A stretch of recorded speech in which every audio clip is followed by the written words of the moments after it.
amanye ama-alkanes lawa amafishane amancane kodwa ngizongena kuma-alkanes kakhulu. Uyabona ama-alkanes ngiyakhuluma ngopetrol. Ama-alkanes kahle kahle ingxube evanga yama-alkanes nama-alkanes. Ngicabanga ukuthi ukuzwe e-US bekhuluma ngokuthi u-octane, bekhuluma ngo-octane noma ugasoline.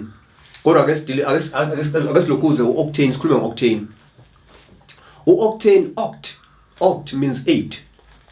Now mabethi octane usho ukuthi upetrol kahle kahle wakhiwe lama-alkenes noma ama-alkanes anama-carbons are not more than 8. Shuthi from 8 kuya phansi. Lezo zinto zonke mase zihlangene zakha le liquid le esithi yini upetrol noma ugasoline ngokwasemelika. Mesikhuluma nje ama-alkanes no diesel bangena la. Diesel bangena la. So mengikhuluma ama-alkanes ngikhuluma ngezinto kanjalo u-diesel, petrol, wolo ongahluziwe, nohluziwe uyangena la, igas yokupheka ziyangena la. Ungabe usubakhulula sini. Nama-alkanes futhi nawo kanjalo. Uyabona? Izinto lezi sibhekana nazo imihla namalanga kodwa manje mesifunda thina bizwa ngani ngama-alkanes uyabona? Angidluleke lapho. Asikaqediki angithi ngithe yahluke ngana amalokhuzana.